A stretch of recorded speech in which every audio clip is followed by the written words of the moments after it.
মার্কিন প্রশাসন হাত পা বেঁধে ভারতীয়দের দেশে ফেরত পাঠানোয় দেশটির রাজনীতিতে চলছে তোলপাড়। ফেরত আসাদের বয়ানে উঠে এসেছে যাত্রাপথের ভয়াবহ অভিজ্ঞতা। 40 ঘন্টার যাত্রায় পুরো সময় বাঁধা ছিল হাত পা, দেয়া হয়নি শৌচাগার ব্যবহারের অনুমতিও। মোদী সরকারকে তুলোধুনো করছেন বিরোধীরা, জানাচ্ছেন অভিনব প্রতিবাদ। হাতে শেকল বাঁধা, এভাবেই পার্লামেন্টে প্রবেশ করলেন ভারতীয় আইন প্রণেতারা। তাদের অভিযোগ, যুক্তরাষ্ট্র থেকে নথিপত্রহীন ভারতীয়দের দেশে ফেরত পাঠানোর সময় করা হয়েছে অমানবিক আচরণ। এরই প্রতিবাদে রাজপথে রাহুল, প্রিয়াঙ্কা গান্ধী সহ ডাকসাইটে নেতারা। অভিবাসন ইস্যুতে ট্রাম্পের কঠোর অবস্থানের জেরে ভারত ফিরেছেন 104 জন। বুধবার পাঞ্জাবের অমৃতসরে অবতরণ করে তাদের বহনকারী মার্কিন সামরিক বিমান। ঘরে ফেরা ভারতীয়দের বয়ানে উঠে এসেছে ভয়াবহ তথ্য। বন্দি শিবির থেকে বের করার আগেই হাত পা বাঁধে নিরাপত্তা কর্মীরা। জানতাম না কোথায় নিয়ে যাচ্ছে, ভেবেছি অন্য কোনো ক্যাম্পে নেওয়া হচ্ছে। বিমান ওড়ার 9 ঘন্টা পর একজন অফিসার জানান দেশে ফেরত পাঠানো হচ্ছে। দীর্ঘ 40 ঘন্টা বাধা ছিল হাত পা, এমনকি খাওয়ার সময়ও খোলা হয়নি। শৌচাগারও যেতে দেওয়া হয়নি, টেনে হিচড়ে নেওয়া হয়, ধাক্কা দিয়ে ঠেলে দেওয়া হয় ভেতরে।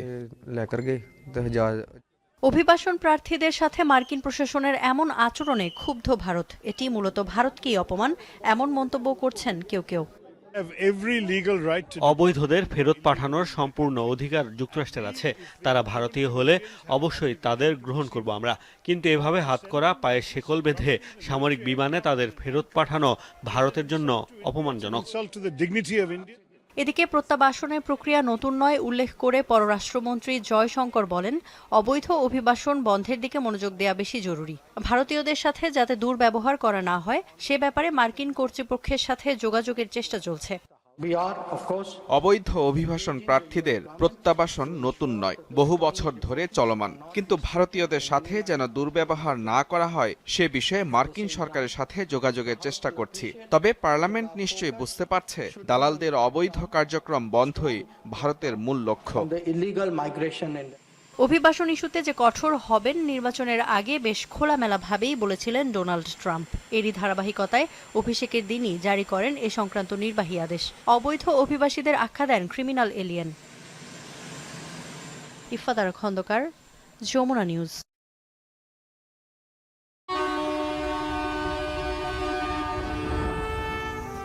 বছরখানেক আগেই পর্দা কাঁপিয়েছিল বলিউড সিনেমা ডঙ্কি।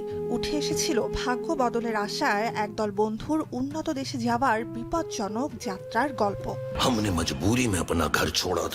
বাস্তবতা আরো কঠিন।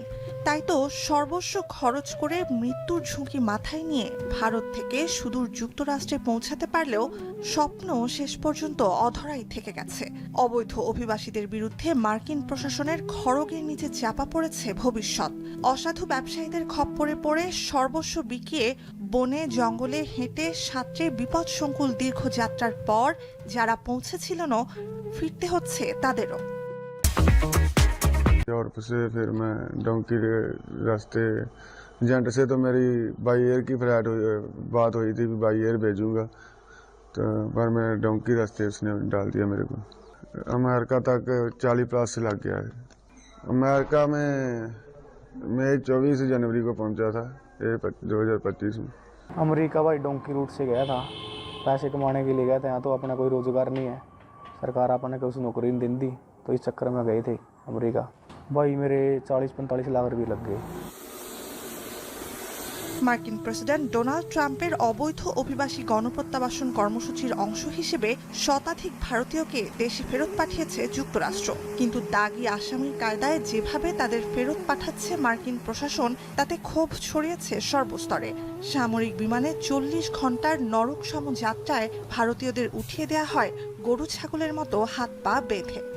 उधर हमारे हाथों में हथकड़ी, पैरों में हथकड़ी लगाकर, तो उसने हमको बोला कि आप कैंप पर जा रहे हैं, लेकिन कैंप पर नहीं भेजा उसने। हम एयर ওনার ভাবভঙ্গি কথাবার্তা দেখে মনে হচ্ছে যে উনি এখনো ক্ষমতায় আছে, একটু বেড়াতে গেছে, আসবে এখনই, আইসা নিয়ে সবাইকে নাম ধরে ধরে ধরবে এবং ফাঁসিতে ঝোলাবে। ধানমন্ডি 32 সহ সারা দেশের বিভিন্ন জায়গায় ভাঙচুর, অগ্নিসংযোগ, বুলডোজার কর্মসূচি চলছে। ওবায়দুল কাদেরের ভাষায় যদি বলি, আসলে এরা কারা, কোত্থেকে এলো? এরা বাংলাদেশের অধিবাসী, তো বাংলাদেশ থেকে আসছে। এদেরকে খোঁজার জন্য অনুবীক্ষণ যন্ত্র দরকার নাই, দূরবীনও লাগবে না। এটা খুব স্বাভাবিক যে এই ধরনের একটা ঘটনা যেটা ঘটছে, এটা অনেকের কাছে অনাকাঙ্ক্ষিত, আমার কাছেও অনাকাঙ্ক্ষিত। এটাকে আপনি নাশকতা বলতে পারেন, কিন্তু তারপরেও এটা ছিল অবধারিত।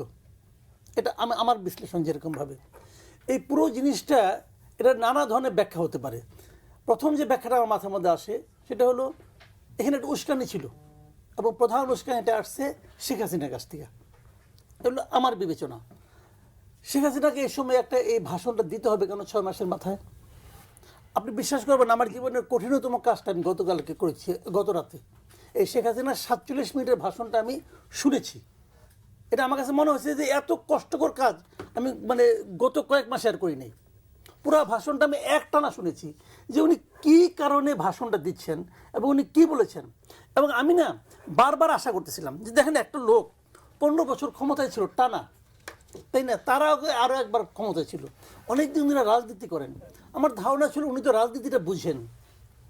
তো আমি বারবার আশা করতেছি উনি বলবেন যে উনার কৃতকর্মের জন্য উনি ক্ষমা প্রার্থী, অথবা বলবেন, যদি ঘুরে পেঁচেও বলেন তাও বলবেন, যদি আমার অজান্তে কোনো ভুল হয়ে থাকে তার জন্য আমি বারবার আশা করছি। আমি মনে হচ্ছে কিন্তু উনি বোধহয় এখনও ক্ষমতা আছে। ওনার ভাবভঙ্গি, কথাবার্তা দেখে মনে হচ্ছে যে উনি এখনও ক্ষমতা আছে, একটু বেড়াতে গেছে, আসবে এখানে, আইসা নিয়ে সবাইকে নাম ধরে ধরে ধরবে এবং ফাঁসিতে ঝোলাবে। তার ভাবভঙ্গি এরকম। তো এরকম একটা ভাষণ উনি কেন দিলেন? এখন আপনি হয়তো বলতে পারেন উনি ভাষণ দেওয়ার আগেই তো ভাঙা শুরু হয়েছে। হ্যাঁ, এটাও ঠিক। উনি ভাষণ দিয়েছেন 9টায়, ভাঙা শুরু হয়েছে 7টা দিকে চলে গেছে। আর তারও আগে বুলডোজার মিছিল হয়েছে, বুলডোজারের জন্য আহ্বান জানাইছে ফেসবুকে, আমি নিজেও দেখেছি। এটা হলো আরেকটা অভিব্যক্তি না, কিন্তু ঘোষণা কিন্তু আগে ছিল ভাষণ যে দিবেন। হ্যাঁ, ভাষণ দিবেন, ওটা তো উস্কানিটা বললাম তো, উস্কানিটা। এখন আমার কথা হলো কি, বুলডোজার জিনিসটা কী রে ভাই? আপনার বাসায় আছে একটা, অথবা এখানে অন্য কারো বাসায় আছে যে আমাদের প্রত্যেকের ঘরে একটা বুলডোজার আছে, আমরা বাথরুমের পিছনে ওটা লুকায় রাখি, পরে পকেটে নিয়ে বাইরে পড়ি, তা তো না। তো বুলডোজারটা তো ম্যানেজ করতে হয়েছে, বুলডোজার না হোক অথবা এসকাভেটার হোক, যাই হোক, এটা ম্যানেজ করতে হয়েছে। এটা কোত্থেকে আসছে, কে দিচ্ছে, কেন দিচ্ছে? আমি শুনলাম এটা নাকি সিটি কর্পোরেশনের। এটা সিটি কর্পোরেশন কোন বিবেচনায় দিল, কিভাবে দিল, কি কারণে দিল? তাহলে এগুলি দেখে মনে হয় কি, এই পুরো ঘটনাটার পেছনে সরকারের এক ধরনের আশকারা আছে। আমি উস্কানি বলছি না, আশকারা আছে। শেখ হাসিনার উস্কানি আছে, সরকারের এক ধরনের আশকারা আছে। সরকার চাইলে এটা আটকাতে পারতো, সরকার এটা আটকায় নাই। সরকার হয়তো চেয়েছে এটা হোক, এটা হয়েছে। এখন সব মিলে যে জিনিসটা হয়েছে, লস হয়েছে বাংলাদেশের, লস হয়েছে আমাদের ইমেজের। কিছু লাভ হয়তো কোনো একটা গভর্নমেন্টের হতে পারে, গভর্নমেন্টের কোনো একটা পার্টিকুলার সেকশনের হতে পারে। আজকে আমি আজকে বসে বসে সকাল থেকে সবগুলি বিদেশি পত্রিকাগুলি দেখছি, আপনার রয়টার, তারপরে আপনার এএপি, তারপরে আপনার আল জাজিরা দেখছি। কেউ বলে নাই একটা মহান কর্ম সম্পাদিত হয়েছে, কেউ বলে নাই। এবং এই কাজটা বাইরে বহির্বিশ্বে আমাদের ইমেজটাকে আমি মনে করি ক্ষতিগ্রস্ত করবে।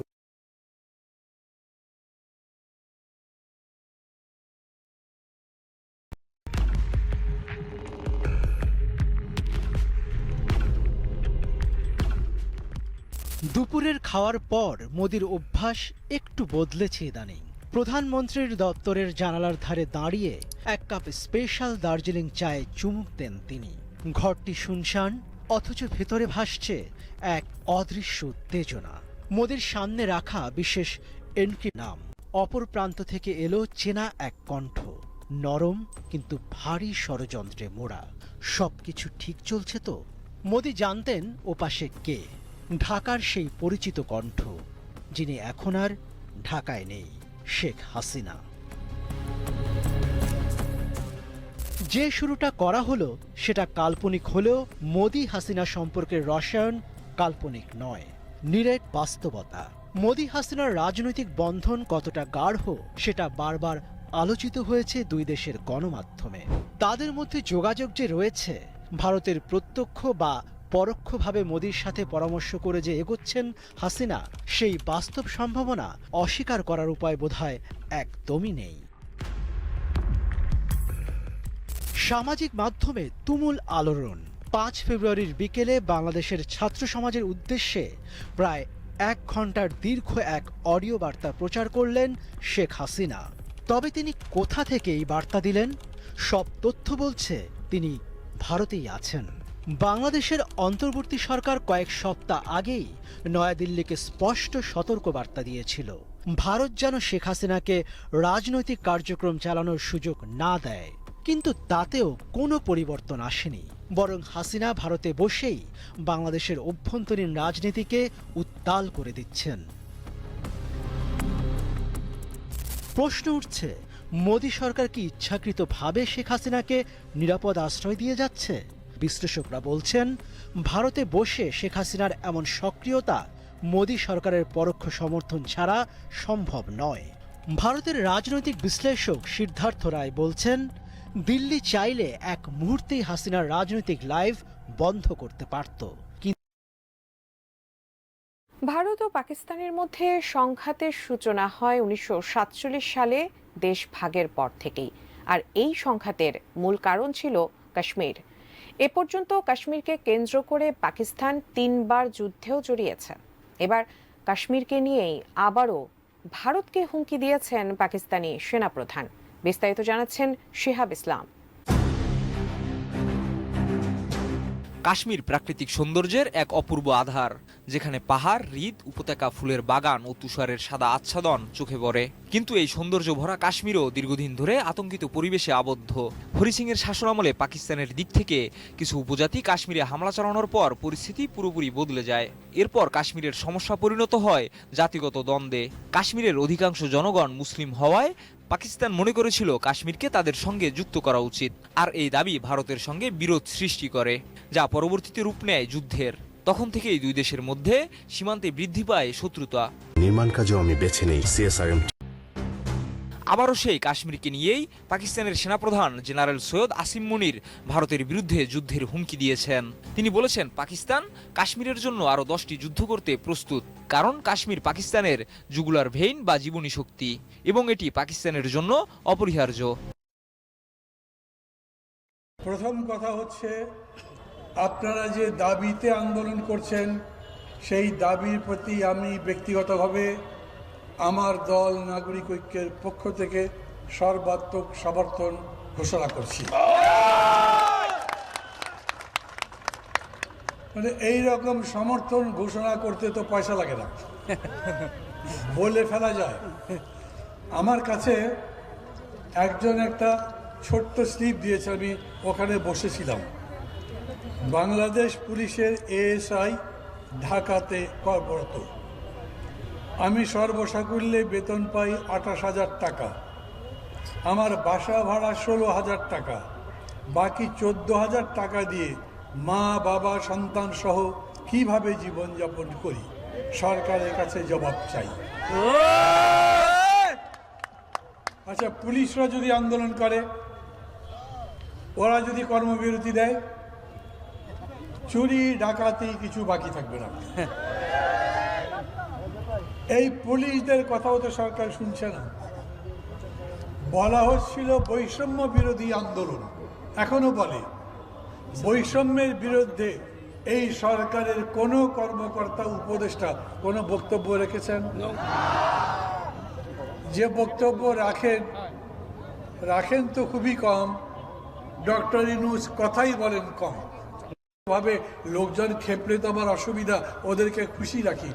ডক্টর ইউনূসের এবং উপদেষ্টা পরিষদের যারা আছেন, ছাত্র কয়েকটা বাদ দিলে কারো আর একটা ইলেকশন করার ধান্দা নাই। অতএব মানুষ রাগ করলো কি খুশি হলো তাতে কি যায় আসে তাদের।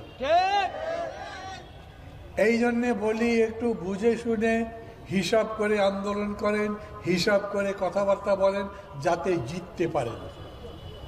নাহলে হই হই করে যে কাজ করবেন, লাভ হবে না। কেন? খুবই অবাক ব্যাপার কি দেখেন, গতকাল গত পরশু কি হয়েছে দেখেছেন না? শেখ মুজিবুর রহমানের বাড়ি সহ সারা দেশে বাড়ি ঘরে ভাঙচুর, আগুন লাগছে। কাজটা ভালো হয়েছে না খারাপ হয়েছে ওই আলোচনা আমি করছি না। যিনি বললেন ভালো হয়েছে, তিনি কি দেখেছেন আমাদের প্রধান উপদেষ্টা তার ফেসবুক ভেরিফাইড পেজে কি লিখেছেন? টিভিতে দেখেছেন, বলেছেন যারা করেছে এটা ভালো কাজ হয় নাই, আর যাতে না হয় আমি তাই চাই। আর ভেরিফাইড পেজে লিখেছেন যারা দেশের এইভাবে স্থিতিশীলতা নষ্ট করবে, বিশৃঙ্খলার চেষ্টা করবে, তাদের বিরুদ্ধে কঠোর ব্যবস্থা নেব। কি কঠোর ব্যবস্থা নিয়েছেন? এখন পর্যন্ত কোনো ব্যবস্থা তো নেননি, বরঞ্চ সরকারের বুলডোজার গিয়ে ভেঙেছে। ওই বুলডোজার তো থামাতেও পারেননি বা চেষ্টাও করেননি।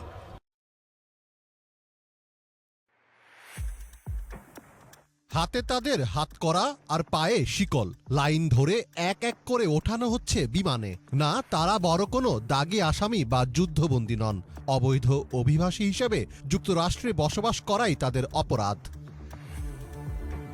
যুক্তরাষ্ট্রের টেক্সাস থেকে 104 জন অবৈধ ভারতীয়কে নিয়ে বুধবার ভারতের পাঞ্জাবে অবতরণ করে মার্কিন সামরিক বিমান। যুক্তরাষ্ট্রের সীমান্তরক্ষী বাহিনী 5 আগস্ট ছাত্র জনতার অভ্যুত্থানের মুখে পলাতক সাবেক প্রধানমন্ত্রী শেখ হাসিনা ভারতে বসেই একের পর এক রাজনৈতিক কর্মকাণ্ড চালাচ্ছেন। একদিনের ব্যবধানে তিনি 2টি লাইভে যুক্ত হয়ে ছাত্র সমাজ ও নেতাকর্মীদের উদ্দেশ্যে ভাষণ দিয়েছেন। এতে তাকে ঘিরে জনমনে তৈরি হয় ক্ষোভে আগুনের ঘি ঢেলেছেন তিনি নিজেই, যার প্রতিবাদে বিক্ষুব্ধ ছাত্র জনতা ধানমন্ডি 32 নম্বরে শেখ মুজিবের স্মৃতি বিজড়িত বাড়িটি গুড়িয়ে দিয়েছেন। এদিকে দিল্লিতে বসে হাসিনা কিভাবে লাইভে যুক্ত হয়েছেন তা নিয়েও উঠেছে প্রশ্ন। এর মধ্যেই এবার ধানমন্ডি 32 নম্বরের ঘটনায় মুখ খুলেছে ভারত। এসআই রাজ জানাচ্ছেন বিস্তারিত। শেখ হাসিনার ভাষণ দেওয়ার কথা জানায় নিষিদ্ধ ঘোষিত সংগঠন ছাত্রলীগ। এরপরই শুরু হয় তীব্র প্রতিক্রিয়া। শেখ হাসিনা ভাষণ দিলে ধানমন্ডি 32 নম্বরে শেখ মুজিবের বাড়ি বুলডোজার দিয়ে গুড়িয়ে দেওয়া হবে বলে হুমকি দেওয়া হয় সামাজিক যোগাযোগ মাধ্যমে। তবুও থেমে থাকেননি শেখ হাসিনা। ঠিকই বুধবার রাতে লাইভে যুক্ত হয়ে ভাষণ দেন। যদিও তার আগেই পূর্ব ঘোষণা অনুযায়ী বিক্ষুব্ধ ছাত্র জনতা রাজধানীর বিভিন্ন জায়গা থেকে ধানমন্ডি 32-এ জড়ো হন এবং গেট ভেঙে ভেতরে ঢুকে হামলা ও ভাঙচুর চালাতে থাকেন। এক পর্যায়ে অগ্নিসংযোগ করে ও বুলডোজার এবং এক্সকেভেটর দিয়ে গুড়িয়ে দেওয়া হয় শেখ মুজিবের বাড়ি, যা ফলাও করে প্রচার করে বিশ্ব মিডিয়া। এদিকে গুম, খুন আর গণহত্যার দায়ে ওয়ারেন্টভুক্ত আসামি শেখ হাসিনা যেন রাজনৈতিক কর্মকাণ্ড না চালায় তার জন্য দিল্লিকে হুঁশিয়ারি দেওয়া হয়েছিল। কোয়ালিটি সম্পন্ন আন্তর্জাতিক ও প্রযুক্তি বিষয়ক উপদেষ্টা নাহিদ ইসলাম বলেছিলেন, শেখ হাসিনা ভারতে বসে রাজনৈতিক কর্মকাণ্ড পরিচালনা করলে সেই দায় ভারত সরকারকেই নিতে হবে। এরপরেও হাসিনা আওয়ামী লীগের ফেসবুক পেজ ও ইউটিউব থেকে ভাষণ দিয়েছেন। এই ঘটনার পরিপ্রেক্ষিতে ভারতে বসে শেখ হাসিনার উস্কানিমূলক বক্তব্য দেওয়া বন্ধ করার পদক্ষেপ নিতে ঢাকায় নিযুক্ত ভারতের ভারপ্রাপ্ত হাইকমিশনার পবন বাধেকে বৃহস্পতিবার তলব করে পররাষ্ট্র মন্ত্রণালয়। এ বিষয়ে পররাষ্ট্র উপদেষ্টা মোহাম্মদ তৌহিদ হোসেন বলেন, হাইকমিশনার এখন নেই, তাই ভারপ্রাপ্ত হাইকমিশনারকে ডেকে এ ধরনের উস্কানিমূলক কর্মকাণ্ড বন্ধ করার জন্য অনুরোধ করা হয়েছে। সাংবাদিক ইলিয়াস সম্প্রতি তার ব্যক্তিগত ভেরিফাইড ফেসবুক পেজে একটি পোস্ট করে দেশে ফেরার কথা জানিয়েছেন। ইলিয়াস লেখেন, 2013-14 সালে বিএনপি জামাত নিষিদ্ধ দলের পর্যায়ে গিয়েছিল। যৌথ অভিযানের নামে সারা দেশে চিরুনি অভিযান চালিয়ে পাখির মতো গুলি করে ছাত্রদল, ছাত্র শিবিরের নেতাকর্মীদের মারা হতো। পরিস্থিতি এমন, তাদেরকে মারলে কোনো বিচার নেই। হরতাল অবরোধের কথা উল্লেখ করে লেখেন, সড়কের মোড়ে মোড়ে আওয়ামী সন্ত্রাসীদের সশস্ত্র মহড়া চলত। মাঝে মধ্যে ছাত্রলীগ, যুবলীগের সন্ত্রাসীরা পিটিয়ে মেরেছে পিকেটারদের। সেই পরিস্থিতিতেও বিএনপি জামায়াতের সমর্থনে ঝটিকা মিছিল হতো, পিকেটিং হতো, আর আওয়ামী লীগের নেতারা পুলিশি পাহারায় হুমকি দিত, খেলা হবে। টহল নেই, তারপরেও তাদের বাড়ি সাধারণ মানুষ গিয়ে মাটিতে মিশিয়ে দিল, অথচ গোটা শহরে একটা ছোট্ট মিছিল করার সাহস করতে পারল না দলের কোনো পর্যায়ের অঙ্গ সংগঠন। তিনি তার পোস্টে আরও বলেন, দেশের বাইরে থেকে তারা হুমকি দেয়, তালিকা করা হচ্ছে। তবে বাংলাদেশে হাসিনা অধ্যায় শেষ। যত হুমকি ধামকি দেয়া হবে তত বিপদ বাড়বে। আবার হুমকি দেয়া হলে অপারেশন টুঙ্গিপাড়া চালানো হবে। মুজিবুর রহমানের কবর ভেঙে সরকারি কবরস্থান বানানো হবে, যাতে 10 বছর পর কেউ চিনতে না পারে মুজিবের কবর কোনটা। আর খেলতে চাইলে দেশে আসতে হবে। আমরা সবাই দেশে যাওয়ার প্রস্তুতি নিচ্ছি। দেখা হবে, খেলা হবে খেলার মাঠে ইনশাআল্লাহ।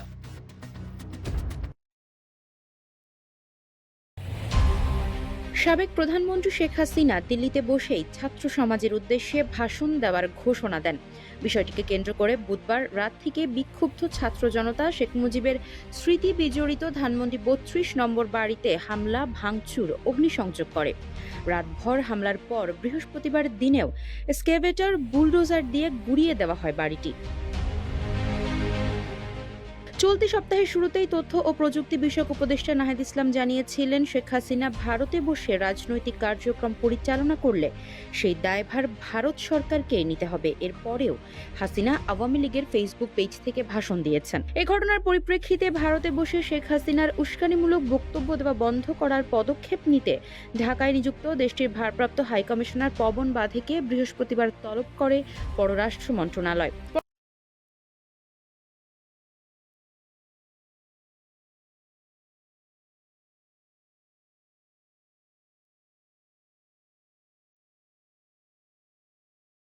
বাংলাদেশ থেকে কি বঙ্গবন্ধুর চিহ্ন মুছে ফেলার চেষ্টা হচ্ছে? এই প্রশ্ন উঠবে, তার কারণ রাত ভোর 32 ধানমন্ডিতে চলল হামলা। একেবারে ধ্বংস করে দেওয়া হলো মুজিবুর রহমানের বাড়ি, এবং শুধু তাই নয়, তার পাশে সুধা সদন অর্থাৎ শেখ হাসিনার বাড়ি, তাও শেষ করে দেওয়া হলো। আর শেখ হাসিনা অহংকার দিচ্ছেন যে এভাবে মুজিবের চিহ্ন নষ্ট করে বাংলাদেশের ইতিহাস নষ্ট করা যাবে না।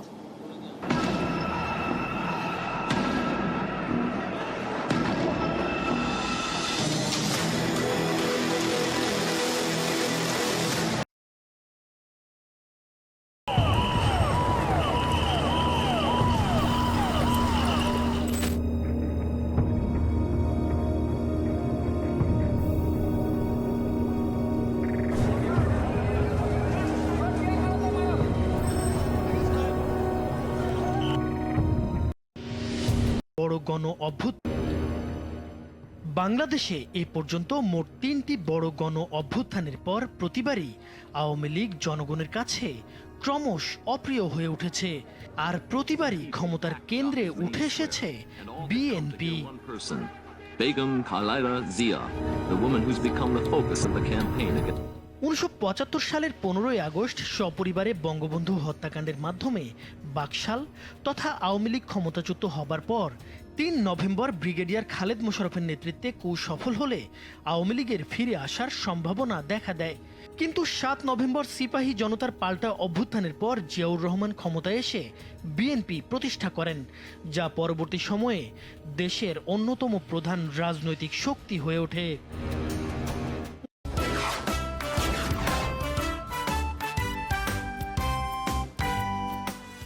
1990 সালে গণ আন্দোলনে সামরিক শাসক এরশাদ ক্ষমতাচ্যুত হলে পরের বছর অনুষ্ঠিত নির্বাচনে ধরে নেওয়া হয়েছিল আওয়ামী লীগ ক্ষমতায় ফিরছে। কিন্তু দেশের ইতিহাসে প্রথম বিতর্কহীন সে নির্বাচনে জিতে সরকার গঠন করে খালেদা জিয়ার নেতৃত্বাধীন বিএনপি। আর 2024 সালে ছাত্র জনতার রক্তক্ষয়ী গণ অভ্যুত্থানে শেখ হাসিনা সরকারের পতন ঘটে। যদিও বিএনপি এখনো ক্ষমতায় আসেনি, তবে রাজনৈতিক বিশ্লেষকরা মনে করেন বিএনপি এই অভ্যুত্থানের সবচেয়ে বড় সুবিধাভোগী এবং ভবিষ্যতে ক্ষমতায় ফেরার প্রবল সম্ভাবনা তৈরি হয়েছে। ইতিহাস পর্যালোচনা করলে দেখা যায় প্রতিবারই গণ অভ্যুত্থানের পর আওয়ামী লীগ জনগণের কাছে নেতিবাচকভাবে প্রতিভাত হয়েছে আর লাভবান হয়েছে বিএনপি। তবে এবার পরিস্থিতি কিছুটা ভিন্ন। জন্মের পর থেকেই বিএনপির প্রধান রাজনৈতিক প্রতিপক্ষ আওয়ামী লীগ এখন মাঠে না থাকলেও ছাত্র আন্দোলনে নেতৃত্ব দেওয়া বিপ্লবীদের হাত ধরে উত্থান হতে যাওয়া নতুন রাজনৈতিক শক্তির মুখোমুখি হতে হবে বিএনপিকে।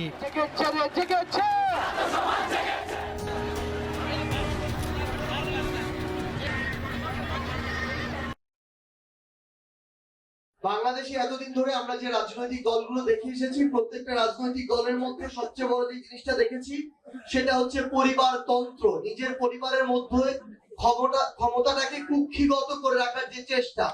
আমরা আপনাদেরকে এখানে স্পষ্ট করে ঘোষণা দিয়ে যাচ্ছি, তরুণদের নেতৃত্বে ছাত্র জনতার ঐক্যবদ্ধ প্রয়াসে যে নতুন বাংলাদেশ আসবে এবং এই নতুন বাংলাদেশে যে নতুন রাজনৈতিক দলটি আসতে যাচ্ছে, এখানে ক্ষমতা কোনো পরিবারের মধ্যে কেন্দ্রীভূত থাকবে না। এক।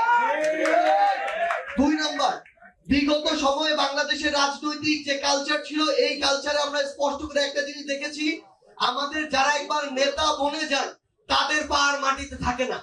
তারা এমন ফেরেশতা লেভেলে চলে যান যে তাদের যদি আপনি ভুল ধরিয়ে দেন তারা আপনাদেরকে জাত শত্রু মনে করা শুরু করে। এই তরুণ প্রজন্ম আপনাদেরকে কথা দিয়ে যাচ্ছে, আমাদের পা মাটিতে থাকবে এবং আমাদের যে কোনো ভুল শোনার জন্য, শুধরানোর জন্য আমরা সবসময় প্রস্তুত থাকবো। এই অভ্যুত্থানের পুরো সময়ে আমরা জনতাকে সামনে রেখে, জনতার দাবিকে সামনে রেখে কর্মসূচি দিয়েছি বলে 5ই আগস্টে আমাদের ঐক্যবদ্ধ প্রয়াসে খুনি হাসিনা দেশ ছেড়ে পালিয়েছে। আমরা জানি কিভাবে জনতার দাবিকে ধারণ করতে হয়, কিভাবে জনতার দাবিকে রাজপথে বাস্তবায়ন করতে হয়। আগামী রাজনৈতিক দলে বাংলাদেশের জনগণের চাওয়াই হবে এই রাজনৈতিক দলের আগামীর বাংলাদেশের ইশতেহার।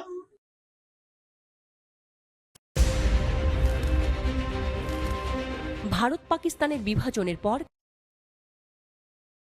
প্রশ্ন উঠতে পারে সরকারের পক্ষ থেকে, ফরেন মিনিস্টার বলছে ভারতের রাষ্ট্রদূতকে ডেকে যে ভারতে বসে শেখ হাসিনা উস্কানিমূলক বক্তব্য দেওয়ার কারণে ক্ষুব্ধ জনগণের ঘটনা ঘটাইছে। মেনে নিলাম, হাসিনা আবল তাবল বলবে, হাসিনা ষড়যন্ত্র করবে, হাসিনা উস্কানি দিবে, আমি উস্কানিতে পা দেব কেন? আমি আমার পথে চলব, ঠিক না? তো সুতরাং এই খোঁড়া যুক্তি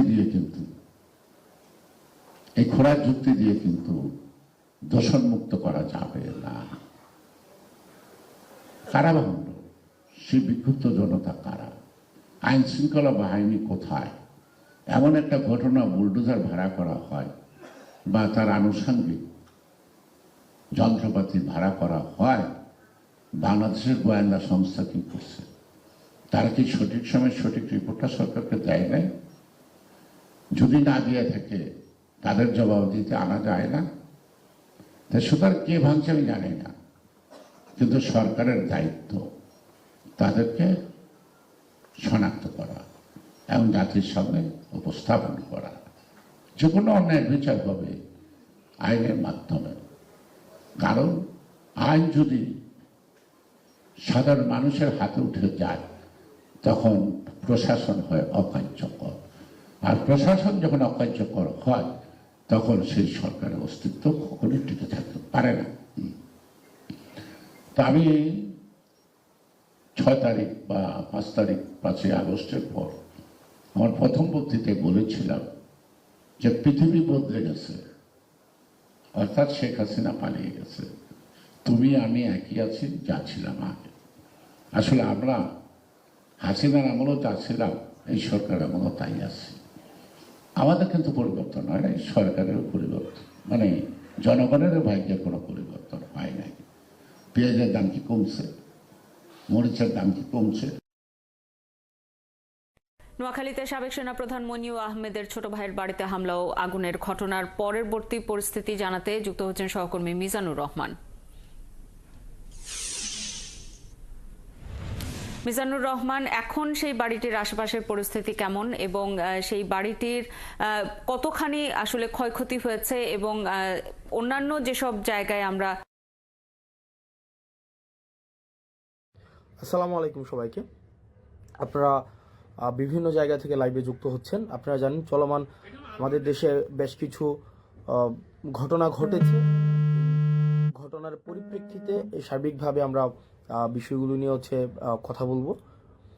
প্রথমত যে বিষয়টি সেটি হচ্ছে যে আমরা আওয়ামী লীগের প্রতি এক ধরনের সিম্প্যাথি ক্যাম্পেইন আমাদের রয়েছে। আমাদের মধ্যে কালচারাল যে হিজামনিটা আওয়ামী লীগ ক্রিয়েট করেছে তাদের মধ্য দিয়ে আমরা দেখছি আওয়ামী প্রীতি, যে আওয়ামী লীগের প্রতি একটা সিম্প্যাথি দেখানোর চেষ্টা করা হচ্ছে, যে আওয়ামী লীগ এটা করেছে সেটা করেছে, আওয়ামী লীগের প্রতি ন্যায্যতা নিশ্চিত করা হচ্ছে না, আওয়ামী লীগকে বাকস্বাধীনতা থেকে তাদেরকে রুদ্ধ করা হচ্ছে, তাদেরকে সভা সমিতির থেকে বঞ্চিত করা হচ্ছে, এই ধরনের কথাবার্তা বলা হচ্ছে। আপনারা যে যে জায়গা থেকে যুক্ত হচ্ছেন আপনাদের সবাইকে সালাম জানাচ্ছি, আসসালামু আলাইকুম। তো দেখেন, আপনাদের যেটা বলা হচ্ছে এটা হচ্ছে আওয়ামী লাস্ট যে কার্ড রয়েছে, আওয়ামী লীগের সর্বশেষ যেই অস্ত্রটা, সেটা হচ্ছে এই কালচারাল হিজেমনি। এই যে আওয়ামী লীগের কিছু দেখবেন ওই যে ধানমন্ডি কেন্দ্রিক, তারপরে হচ্ছে আপনাদের এফডিসি কেন্দ্রিক কিছু ইস্যু ছিল, যে আওয়ামী লীগ সেগুলোকে নিয়ন্ত্রণ করে, কালচারাল জায়গাটাকে নিয়ন্ত্রণ করে সেখানে আওয়ামীফিকেশন করা হয়েছে। এই আওয়ামীফিকেশন করার পরে আওয়ামী লীগের লাস্ট যে ট্রাম্প কার্ড সেটা হচ্ছে এই কালচারাল হিজামনি দিয়ে চেষ্টা করছে। আপনাদেরকে একটা জায়গায় স্পষ্ট করতে চাই, আওয়ামী লীগ কোনো রাজনৈতিক দল না। আওয়ামী লীগের যেই ইন্টারপ্রিটেশনটা যেটা হয়েছে, আওয়ামী লীগ কোনো রাজনৈতিক দল না, আওয়ামী লীগ হচ্ছে একটা ফেসিবাদী শক্তি। এই ফেসিবাদী শক্তির একটা হচ্ছে ফেসিবাদী সংগঠন রয়েছে, তাদের যে ভিত্তিটা, সেই ভিত্তিটা হচ্ছে সমন্বয়ক আব্দুল হান্নান মাসুদের নোয়াখালীর গ্রামের বাড়িতে গোলাগুলির ঘটনা ঘটেছে বৃহস্পতিবার রাতে। এ কারণে স্বরাষ্ট্র উপদেষ্টার বাসভবন ঘেরাওয়ের কর্মসূচির ডাক দেয় দুই সমন্বয়ক আব্দুল হান্নান মাসুদ ও রিফাত রশিদ। রাতেই ঘটনাস্থলে উপস্থিত হয়ে উপদেষ্টা আসিফ মাহমুদ জানান, অবৈধ অস্ত্র উদ্ধারে আবারও যৌথ বাহিনীর অভিযান পরিচালনা করা হবে। বিস্তারিত ইমতিয়াজ আলমের রিপোর্টে। কেন 2000 ছাত্র জনতার জীবন দিয়ে স্বরাষ্ট্র উপদেষ্টা নামক এক অপদার্থকে ছেড়ে বসিয়েছে?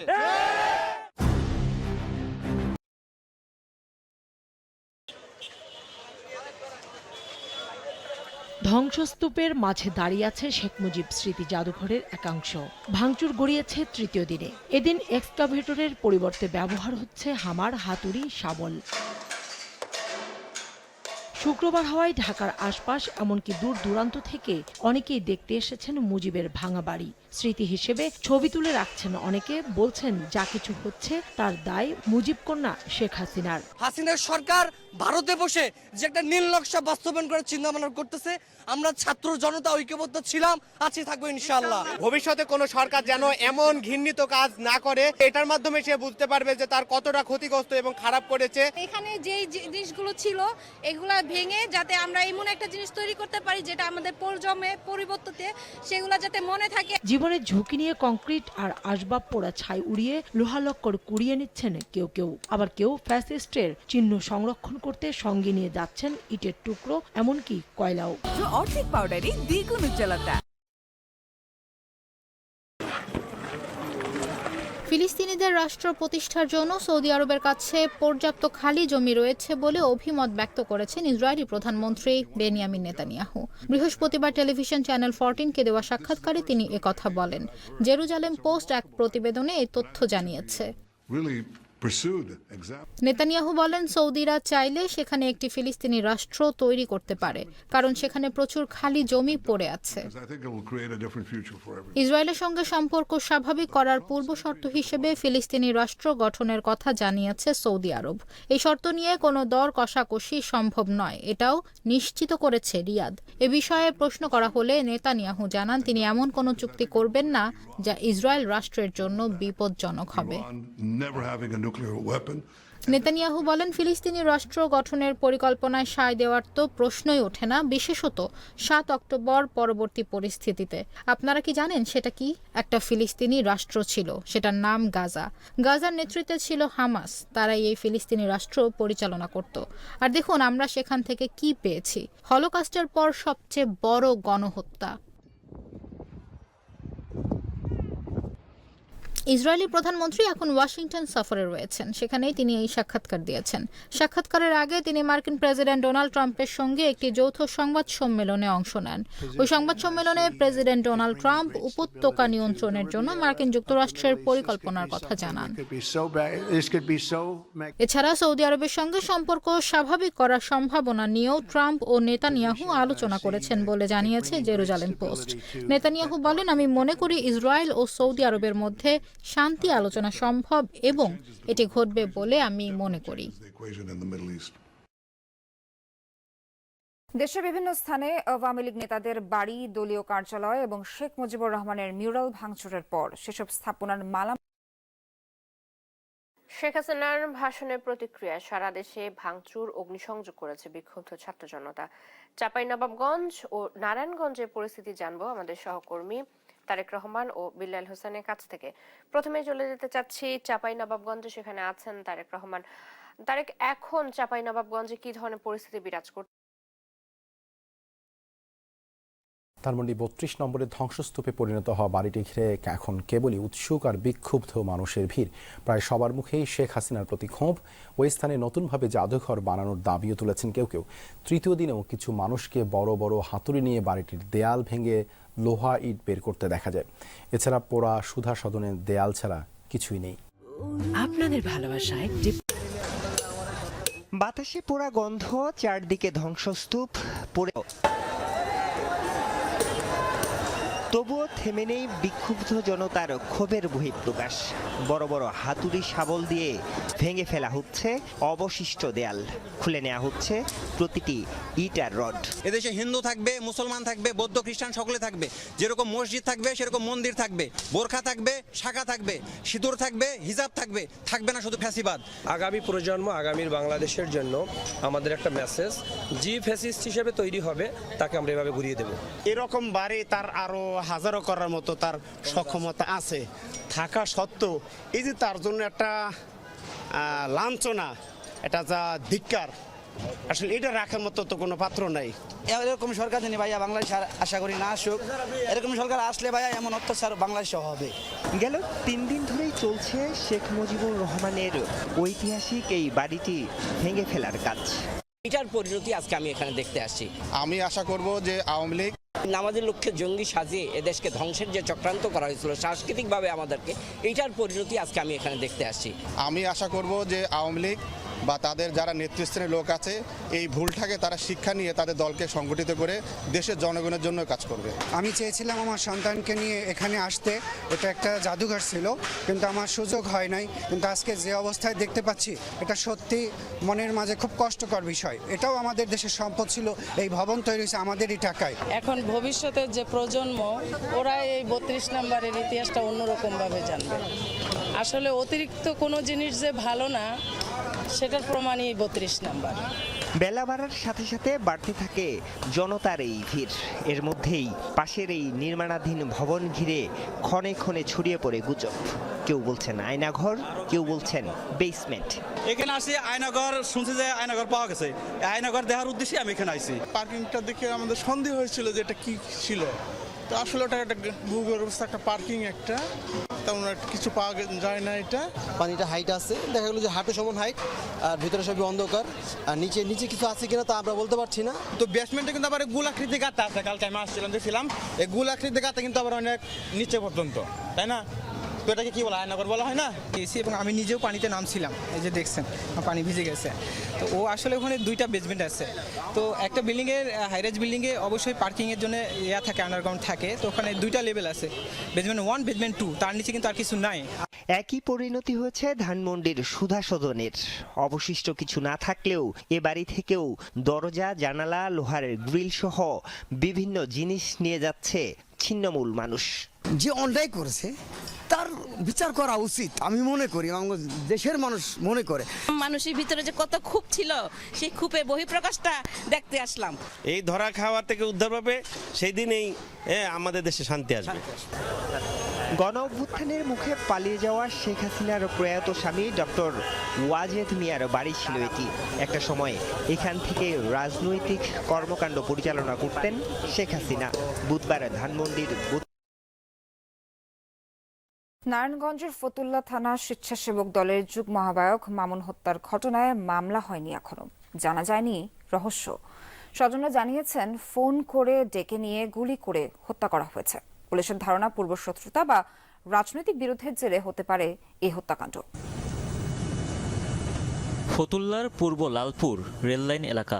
সিসি ক্যামেরার ফুটেজে দেখা যায় শুক্রবার ভোররাতে হুডি জ্যাকেট পরা 2 যুবক এগিয়ে যাচ্ছে একটি ইট বালু সিমেন্টের ব্যবসা প্রতিষ্ঠানের দিকে। কিছুক্ষণ পর দৌড়ে পালিয়ে যায় তারা।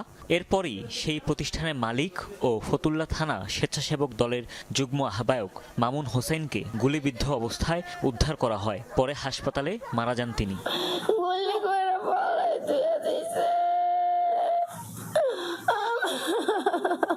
স্বজনরা জানায় রাজনীতির পাশাপাশি এই ব্যবসা করতেন মামুন। বৃহস্পতিবার রাতে কে